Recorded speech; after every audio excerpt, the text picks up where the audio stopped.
Ella es Jorja Metz en Diamante Show. Hi, I'm so happy to be here. I had a very interesting drive in. I got behind a car that had a sign on the back that said baby on board. I'm like, I'm a baby too sometimes, but I don't broadcast it, lady. Oh, so now she has a baby, and I'm concerned. Do I have to drive better? Is she supposed to be driving better? What kind of baby is in the car? And I'm like, oh my God, I don't want to hear about your baby, lady. I want to hear about more important things like single looking and available on board, unemployed porn star on board. But no, I got to hear about your baby. So I was so focused on the baby, I almost went through a red light. I said, oh my God. Then a cop pulls me over. He says, do you know why I'm pulling you over? I said, well, if you don't know why the hell would I know why? So I got 2 tickets, one for being a smartass and one for the violation itself. I can't. Anyway, so I just wanted everybody to know that I'm a retired nurse. Imagine a nurse who does stand-up. Right? That's a lot easier than a stand-up being a nurse. I mean, really. I took care of a patient one time, and he says, you're so funny. You could be a comedian. I said, well, actually, I am a comedian on my days off. Now he looked at me. He wasn't sure if I was really a nurse now. So next time I'll just say, oh, thanks. Maybe I'll do that when I retire. So I enjoyed being a nurse. I have to be honest with you. I mean, I had a chance to be with the patients, meet people, and there were plenty of doctors to date. You couldn't resist. You turn to the left, there's a specialist. You turn to the right, there's a specialist. So, of course, I started dating the doctors. I dated an anesthesiologist, but I told him when we're together, I didn't feel a thing. Get the hell out of here. I dated an allergist, but he was always making me so itchy. But I dated a plastic surgeon. He always wanted to tuck me in, except it wasn't even bedtime yet. Get out of here, get out of here. I dated a psychiatrist. I really enjoyed him. Now I know why they have a leather couch in the office. It takes a beating if you get my drift. So I'm dating a psychiatrist, and then suddenly there's a rumor going around in the hospital. Shh, George is finally seeing a psychiatrist. Oh, it's about time. No, I'm not seeing him as a patient. He's my boyfriend. Yeah, sure, Georgia. So I had to break up with the doctor. I was like, you know what, that's okay. I kept his number in my phone. I might need some therapy in the future, so he's my go-to guy. But there was one doctor I could never date, a gynecologist. I don't have the personality for dating a gynecologist because, I don't want to be on an elevator with him after a date, coming down into it from his building and then looking at the women in the elevator. Have you seen these women naked? I mean, what? Comparing my body to their body? I'm not going to win. I just can't do it. But, okay, go ahead. You go ahead. You listen to women. You feel them up. But, this is not my thing. I just know that I can't date a gynecologist. So while I was in the hospital, I told my coworkers I was going to retire. And they said, what are you going to do then after you're retired? Oh, I'm going to do stand-up comedy. Georgia, how can you get on stage and tell jokes in front of strangers? I was like, I've been giving enemas to strangers. What are you talking about? Oh, you know what would be hard? Giving enemas to people I know. Now, that would be a mindset. So I said, well, there's a difference. I'm talking to the person in front of them with a microphone versus looking at their ass with an enema tip. But you're right. I started worrying about it. I said, maybe I should take a public speaking course. So I go to the class, and I'm sitting in there with the rest of the students, and the instructor says, all right, close your eyes, and imagine the audience naked. Excuse me, I'm a nurse. I've seen a lot of people naked. Okay, close your eyes. Imagine the audience on the toilet. Yo, teach. Not only did I put them on the toilet, I took them off the toilet. She goes, get the hell out of my class. You're promoted. So my coworkers say to me, so what are you doing now that you're retired? Well, it's pretty hard. I worked at the hospital for 30 years. I still kept a couple of uniforms in my closet to remind me when life was, I was doing something every day. So I wear the uniform around the house. I don't housework, and it's comfortable. It's not form-fitting. I have like a drawstring waistband, so if I want to eat an extra snack, I'm not going to feel it. But I found myself walking over to the hospital, and there I am. I still have my ID from the place. I go in, and I go down to the employee cafeteria, and I got the employee discount, and I'm having lunch, enjoying myself, literally having lunch. It's over an hour. 2 women come over to me. What are you doing? You've been having lunch for an hour and a half. What floor do you work on? Are you serious? I said, lady, I'm in a union. If you have a problem, you could speak to my delegate. But the real reason why I'm eating today an hour and a half, because I'm eating yesterday's lunch I didn't have, tacked on today's lunch that I'm getting, and then tomorrow I'm not going to get a lunch, so I'll take it today, because that's how busy it is upstairs. Then I was like, you know what, forget it. I shouldn't wear my uniform. But I still end up going over to the hospital anyway, because I'm so accustomed to going there. So any day I'm in any waiting room and I'm just sitting in there like, trying to give moral support to the visitors and to the family members, because I want them to know that I care. Just being present shows you care. Plus, it's a great place to start a rumor. Yeah, okay. So one time my friend said to me, Jorja, did you ever date any of your patients? No, that's really not something I'd like to do, but I have seen the patients in the neighborhood. It's very hard to avoid them. One day I'm walking down the street and I'm watching this guy's butt, and I'm like, oh, his butt looks familiar. I walk over to him, sir, did you have a colonoscopy last week? He goes, yeah, how do you know? I said, oh, yeah, I'm just doing a survey, men over 50, if they had a colonoscopy. Thanks for your answer. And I probably did give him a colonoscopy because, they don't know about that. I have a patient. I go in the room. Hey, Bill, how you doing? What did the doctor say to you? Oh, he said I'm having a colonoscopy. What did he tell you about that? Oh, he said I was going to be unconscious, and then they're going to put a scope down my throat and up my butt to see what's going on. Oh, yeah, they left out the most important piece. I have to give you an enema. No, you don't. You don't have to give me an enema. I haven't had anything to eat for at least 24 hours. Believe me, Bill, there's always something hanging around. I have to give you an enema. It's really, I'm a critical care nurse, and if I have to give someone an enema, no problem. It's all part of my job, right? So I just want everybody to know that this idea of nurses being promiscuous, it's not true. I don't care what you hear about scrubs. I don't care what you've seen in any porn shows where they got the white uniform on, the cap, we got big cleavage, we're wearing fishnet stockings. That doesn't really happen. Well, it never happened to me. The last time I was in a 3-way involved a judge and a lawyer. Okay, just saying.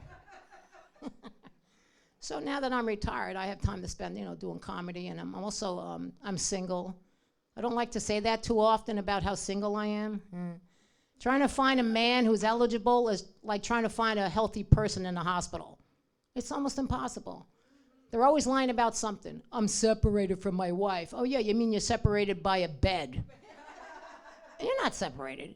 And if you're so wonderful, why are you on this dating site? And if you're so wonderful, you mean your wife made a mistake? And she married the wrong guy? No, now you're the wrong guy for me, and I just want to, but I've been on all the sites. Match.com. I was matched with Johnny Walker Red. I was hung over for a week. Then I was on eHarmony. It didn't work out. I went on Disharmony. That's a site for difficult people to meet. I was on Divorced People Meet, and I saw my ex there, and I ran the hell out of there. So then I went on a site called conjugalvisits.com. Oh, yeah, you're right. Oh, God. You can yell as loud as you want. It's a soundproof room. Oh, God. So, you take the Beeline bus up there, and it all starts out when you go to security, and they're checking you out for paraphernalia. Are you sure you caught? I think I hit a ruler back here. I have something. Check again, sir. Then I go in, and I'm dating 2 guys on death row. Why would you do that? Well, I heard the survivor's guilt sex is off the hook. And I know they haven't executed anybody in New York lately, but, I have hope. I have hope. So I'm just doing my part to help the people, help the guys that are, on death row. It's not that bad, fellas. Here I come. Every week I come. Well, every week I come. I don't know if they come. I don't know what they put in their food, but I'm having a good time. So, I used to date a guy that was so cheap.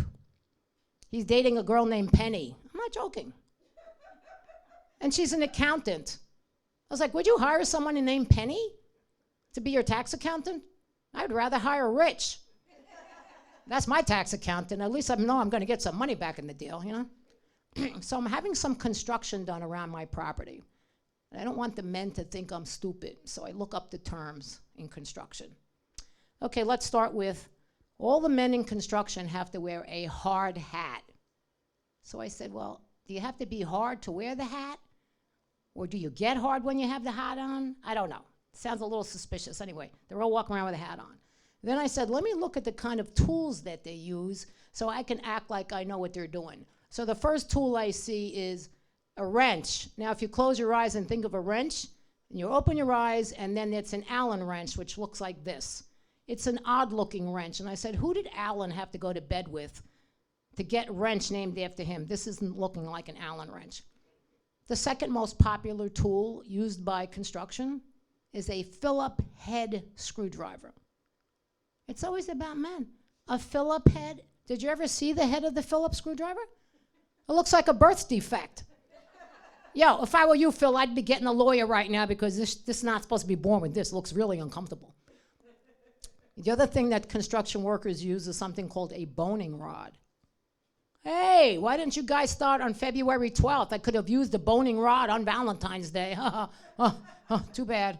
So some construction worker says to me, what are you doing here, lady? Don't you have anything to do? I just want to hang out, fellas. I'm retired. And he goes, you know what? Get in the back, hoe. Oh, shit, I'm a backhoe. Wow, I finally made it, yeah. Maybe I'll be promoted to the front hoe. You never know. I hang around long enough. But it did show me the kind of guys I want to date. I'd like to date a carpenter. Why not? They carry a lot of wood, and they either nailing it or screwing it. I don't care. As long as he lets me carry his hammer, we're good, we're good. Oh, that reminds me. I did date jackhammer. But you see, everything is named after a man. A jackhammer, a Phillips screw, even this. Microphone. Yeah, right. When's the last time anybody ever said, I'm going to an open microphone? That's not true. You're going to an open mic. And Mike is a male name, last time I heard. Then I said, what about this looks like Mike? It actually looks like Bill, another guy I dated. So I said, well, of course, this is a little uncomfortable, but I'll put up with it. So you hold it, you say, oh, it has a familiar feel to it. It feels familiar. And it's trim. It can really fit anywhere. And the fact that there's no, that's another thing. I have to remind people, when I do a set at a club, there's always a wire attached to the microphone. You know why? Because a lot of women and some men have stolen the microphone and took it home. I can see why. But there's no spot for a battery. But at least I don't have to pole dance for it because look how hard it is. Works perfectly. Works perfectly for me. And I wanted to say, I think I told you I'm an empty nester. Nobody lives at home, but I'm still in charge of the nest. I don't understand why. So my daughter says, Mom, I don't want to leave you home alone, so I'm going to leave you with Alexa. I said, who's Alexa? She said, artificial intelligence. I said, oh, speaking of that, how's your dad doing? So I like Alexa. She answers all my questions. She's very respectful. She doesn't make a mess.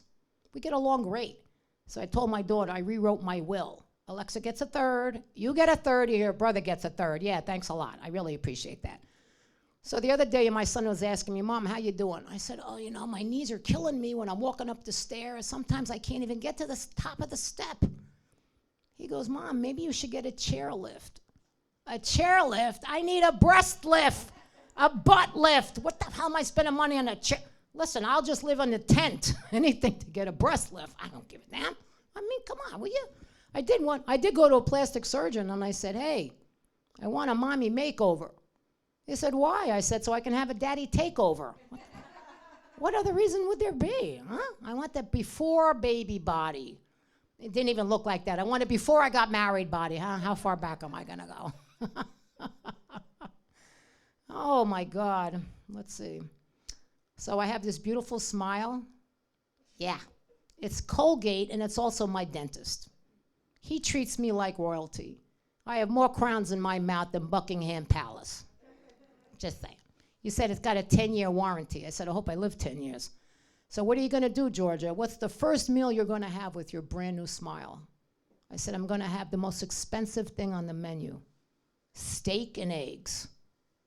Why are you having eggs? You know how expensive eggs have gotten? It's very expensive. You know why? Because the hens have finally formed a union. Aren't they the most hardest working animals on the planet? Their goal is to feed us, either lay eggs every single day or get slaughtered and have them on a barbecue. I mean, no other animal goes through all of that. So should I be asking how much time I have? Go? Oh, wrap it up. Okay, let me wrap it up. I'm gonna seaweed wrap. We're gonna do the salt wrap. I'm gonna go to this. Actually, I have a massage on Monday, but I don't get a happy ending with that. Only if I ask for a male masseuse, and I don't want to start any trouble. So I have to wrap it up, but I just want to say thank you so much for letting me come down here and do my comedy. I'm on Instagram called The Comic in the Crowd. You know, I don't want to be obnoxious. I'll just crawl into the crowd and make everybody laugh. And then I'm on Facebook. I have a Facebook, Jorja, Jorja.